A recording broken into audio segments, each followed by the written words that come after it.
The other day, my client John was walking down the street with his new dog that he recently adopted when his neighbor walked right up to him, stopped him on the sidewalk and said, "You live in this neighborhood, don't you?" And he said, "Yeah." And she said, "That's your new dog, isn't it?" And he said, "Yeah." And she said, "You shouldn't be bringing vicious, aggressive dogs like that into our neighborhood. You shouldn't even own a dog like that." To which he promptly replied, "Screw you, lady, and mind your own business," and then marched off. Except he didn't say screw you. He said the other one. Now, fair enough. This woman came out of nowhere. She inserted her ideas and opinions, even made accusations about his dog, which wasn't a very neighborly thing to do. But how John reacted was not a very emotionally mature way to react. We're going to talk about how to react in more emotional mature ways, and also just how to become more emotionally mature in general. Because when we do, we feel more calm, we feel more grounded, we feel more in charge of our emotions, and life itself just goes more smoothly, and our relationships or any interactions that we might have also go a lot more smoothly, which then also makes the world a better place. So it's kind of worth it. But first, if you're new here, welcome to our incredible little corner on the internet. Take a second, introduce yourself in the comment section below. If you are back again, it is always great to have you here. If you haven't already, subscribe to the channel. The button's about right down there. Special shout out to my shifters. Always good to have you here. Either way, my name is Kristina, and I'm a registered clinical therapist, a researcher, a coach, and the creator of my membership community, the Shift Society, that you can get more information about in the description below. I help heart-centered humans break through the crap that is holding them back so that they can like themselves and their lives more every day. And to clarify, emotional maturity is different than just becoming more mature as adults as we get older. Being emotionally mature means we can manage our emotions in pretty much any situation. We don't flip out, freak out, fly off the handle, implode, or explode, pretty much no matter whatever or whoever is going on outside of us or inside of us. Being emotionally mature means that we become grounded responders instead of reactors. Being emotionally mature also makes us better at understanding ourselves and others, and it also allows us to be able to de-escalate conflict and seriously improves our communication skills and our ability to get our point across, solve problems, resolve issues in a clear, calm, and confident way. Now let's be real here though. Flipping out in the moment can sometimes feel really good. When we are feeling triggered, being able to offset those intense emotions by screaming or yelling or name calling or getting angry or blaming, it does feel good in the moment. But what usually happens in the aftermath is something that we don't usually like. Then we feel ashamed of ourselves, we feel bad about ourselves, we regret what we did, we feel embarrassed about how we acted, or in those reactions, we can even be causing damage to relationships. We can be causing bigger problems. We can cause wounds that are not so easy to repair, which none of us really wants. So what do? How do we get a grasp on this and learn to become these emotionally intelligent, tuned in responders instead of these highly charged, unconscious emotional reactors? The first step, and probably the most simple one, but one of the most powerful emotional regulation skills that is available to any one of us at any time, is to simply pause. Just pause, take a minute. When you notice a big feeling coming up, when you notice your heart pounding, tingling in your armpits, that you notice kind of that like that tunnel vision or that kind of cloudy head in your feeling when you just feel like you are being emotionally triggered. You're going into fight, flight, or freeze modes. You're feeling overwhelmed with big feelings coming up for whatever the reason. Notice that, learn to catch that and take a step back, take a pause, take a beat, take a breath, and then just start to notice, even just naming, I'm feeling triggered right now. I'm feeling emotionally flooded right now. I am feeling a lot of big feelings in this moment. It's amazing how powerful that is. And for those of you who have started practicing that and are learning to train your brain to do that first, which does take some training and some practice, you know exactly what I'm talking about, especially my shifters. We work on this a lot as that first step. Slowing down when everything is speeding up, our breath, our heartbeat, our adrenaline is pumping, taking the breath slows everything down. It gets more oxygen into our blood, into our brain, and it allows us to find the ground underneath our feet. The next way to become more emotionally mature is to start learning how to identify your emotions. When you're in that pause, when you're taking that breath, tune in and ask yourself, what's coming up for me right now? What am I feeling? Am I feeling scared? Am I feeling threatened? Am I feeling undermined? Am I feeling controlled? That is a big trigger for me. Any kind of sense that my brain picks up that I'm being controlled, and I go into flight or flight mode. I start to shake, my heart starts to pound, I start to get tunnel vision. And as soon as that is happening, more often than not, I can tell myself, oh, you're feeling like you're being controlled. That is a trigger for me from some past things that I went through in childhood. Now, me tuning in and knowing, oh, I'm feeling controlled right now is very important for me, because from there I can see that I'm having the reaction that I'm being controlled, but I'm a grown-up and no one can actually control me, so I'm not being controlled right now. And just that process of naming it and being able to remind myself that I can't be controlled helps soothe me and calm me and ground me immediately. But just noticing, start with that. What am I feeling right now? Am I feeling hurt? Am I feeling scared? Am I feeling angry? In the case of John, he initially felt very angry that his neighbor came up and inserted her very strong opinion onto him. But then we realized when we did a little bit more digging that he was actually feeling disrespected and a little bit hurt that his reputation in the community hadn't superseded her thoughts about whatever kind of dog he was bringing in the neighborhood. He was feeling kind of hurt that she didn't think that someone like him would take responsibility and be a good dog owner with this kind of breed. She didn't even ask any questions about what the temperament of the dog was. She just made assumptions and made assumptions about him, made assumptions about the dog. He was upset because she didn't ask, like, what's your dog like, when he knows that this dog is actually really sweet and is good with people. And yeah, the dog barks back at other dogs when they bark at her. And yeah, because of the breed, she can maybe look a little bit scary when that's happening. But this woman assumed that he wasn't going to be a responsible dog owner, even though the truth is he's been training this dog. He's investing his time and energy and money and resources into training and making sure that this dog is very obedient, that this dog listens well, and that this dog is a safe member of the community. So he was feeling disrespected and undermined because of that. And that was what was underneath the anger when we did a little bit more digging. That felt vulnerable because he works very hard to be a responsible, respectful member of the community. And this woman making those comments triggered that and made him feel like she didn't think he was. So identifying what is actually coming up for me right now. And if you're there in your journey and you can go a little bit deeper with that, then great. If you need help with that, it is the work that we're doing in the Shift Society, kind of getting deeper into those underlying beliefs and those underlying vulnerabilities and triggers and getting more clarity on those to help you be able to not get so caught up in them, to be able to move through them and learn how to respond instead of react.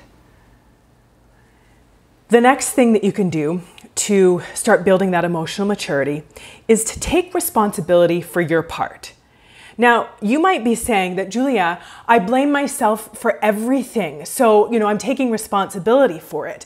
But the truth is that often we think that avoiding responsibility means that we blame everyone else. It's their fault. If they hadn't done this, I wouldn't have done this. If they weren't like that, then I wouldn't be like this, right? And we blame other people for whatever we're thinking or feeling or doing. But then we can go to the opposite and be like, well, I don't blame other people. I just blame myself. Everything is my fault. I can't do anything right. And the truth is, when we are taking that stance as well, that is an avoidance of responsibility. Overly blaming others, over blaming ourselves, two sides of the same coin. It's not allowing us the space to take a step back and accurately assess what is going on here. What was their part of it? What was my part of it?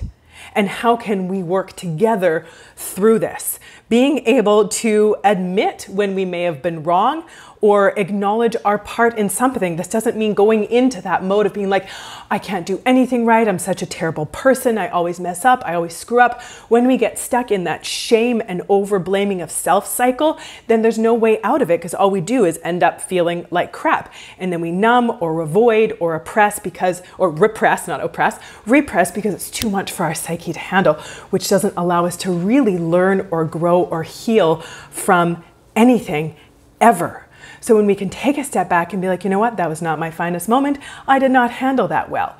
They did this, I did this did not go well.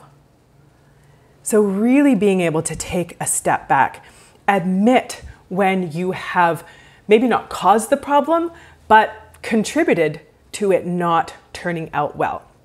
So in John's case, yes, his neighbor came out and she kind of came at him somewhat aggressively with these statements and accusations and judgments, but he didn't respond very well instead. She reacted to him and he reacted right back. And so he could say, well, she was being so rude to me, so of course I had to be rude back. No, we don't. No, we don't. And yes, like I said, it sometimes feels really good to like offset all that energy in the moment by name calling, criticizing, yelling, telling someone, choice words, but it's not helpful. It might feel good. It's just not helpful. It's not good for us. It's not good for our emotional regulation. It's not good for our emotional maturity. It's not good for making the world a more peaceful, compassionate, empathic place. The next way to build that emotional maturity is to do a thought download. When you're feeling triggered, upset, annoyed, angry, frustrated, down, depleted, discouraged, guilty, in a shame spiral, whatever that is, get out a piece of paper and write down whatever thought is going through your head. This isn't a formal essay. This isn't going to be a piece of classic literature that's going to be published later. So don't try to make it make any sense. Just stream of consciousness. Get every thought out that's going through your head. We do these a lot in the Shift Society. We call it the SFD, the shooty first draft, but not shooty. Just getting all of those shooty thoughts out of our brains, the ones that are making us feel all kinds of no good. What this does is it allows us to not only get the swirling, whirling, drama-creating thoughts out of our heads, is it allows us to also see those thoughts almost from like a third party. Like if a friend was to come to you and be like, I didn't get this job, I can't do anything right, nothing's ever gonna go my way, I'm a loser, I suck, or this person didn't want to go out with me, it means that nobody loves me and nobody really cares about me and I'm never gonna have a good relationship, or I tried this thing and it failed, I can't do anything right, whatever that is. If a good friend was to come to you and say that, you wouldn't be like, oh yeah, you're right. No, you would see that they're spiraling in an intense emotion and kind of coming up with all of these very black and white or overgeneralizing beliefs that are kind of keeping them stuck in the muck. And you would be able to take a step back and be like, okay, see that you're having a time right now, but those things are very big statements that are not true.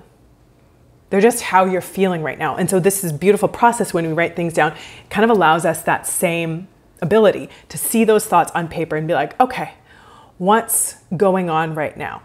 These are some big, bold statements that my brain is coming up with, but when I see them, kind of in this third party way, I see those words written down, often we can get to our own solutions, our own ability to regulate, our own ability to see through these big statements and come up with more rational, responsible, reasonable ones.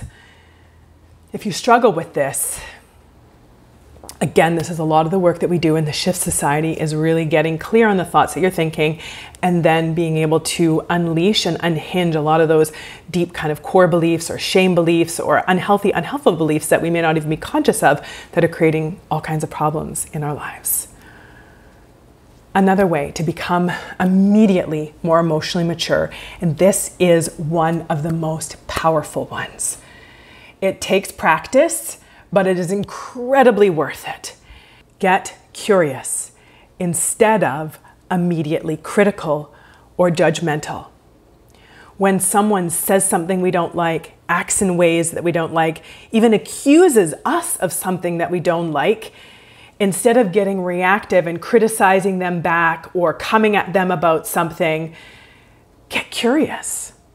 Being able to take a step back and say, I wonder what's going on with them right now. They're having a big reaction to something and they're obviously not handling it very well. I wonder what is happening inside of them. Knowing that when people lash out or act out, it's because of something that they are dealing with that they are not coping with well. It is not because of you. It doesn't mean that they can't like something that you did, that they can't be annoyed or frustrated about something, but how are they handling it? And if they are not handling it well, it is not about you. So in the case of John, when we took a little bit of a step back and started to consider his neighbor, her feelings and what she was going through, she was probably feeling scared. She has like this little fluff ball dog that runs around her yard and is probably feeling scared that this bigger, tougher dog was going to just be running free around the neighborhood and come and like chomp up her little fluff ball. Or she was worried that this dog was going to be aggressive to people in the community, that the dog was going to be barking a lot, or that she was just feeling nervous because she has this assumption about this breed of dog without even getting to know this particular dog, but she had these assumptions and these ideas. She was feeling scared, she was feeling nervous, she was feeling insecure, and she didn't know how to communicate that in a healthy, helpful, emotionally mature way. She could have come up to him and said, hey, you live in this neighborhood, don't you? And I see that you got a new dog. Now, I've heard that that type of dog can be aggressive, but I also don't want to make any assumptions. You know, like, can we have a conversation about this? Right? And being able to just say, you know, I know that you're a responsible member of the neighborhood, and I just want to kind of know, like, should I be keeping my dog inside when you're out? Or is your dog going to be safe around my dog? Do you ever let the dog off leash? Right? Just starting to ask some questions, whatever those questions are, for her to just be able to say, I'm feeling nervous. I'm feeling insecure. I'm feeling a little scared and unsure of this dog. Help me understand. Help me get more clarity. Let's have a conversation. Right? And he still may have felt a little bit of offended that this woman was, you know, assuming that his dog is vicious, even though she's very much not. But he probably would have been able to handle it a lot better and responded very differently if she had approached him like that. So even though she had an issue, she did not handle it well. And knowing that when people don't handle things well, it is not about us. So getting curious. Getting out of ourselves and our own being offended, being upset, being reactive, trying to get someone back, put them in their place, give them a piece of our mind. When we are tuning in, becoming more conscious, being able to regulate ourselves, understanding what's going on with us, trying to gain a little bit of perspective about what might be going on with someone else, it not only helps the world become a better place, it helps us become more calm, grounded, confident, regulated humans. This is the crux of what the work we are doing in the Shift Society is all about. Get on the wait list. The link is in the description below, and let me know which one connected with you. Which one are you going to start working on first? Until next time, take good care of yourself Take good care of those around you. Bye for now.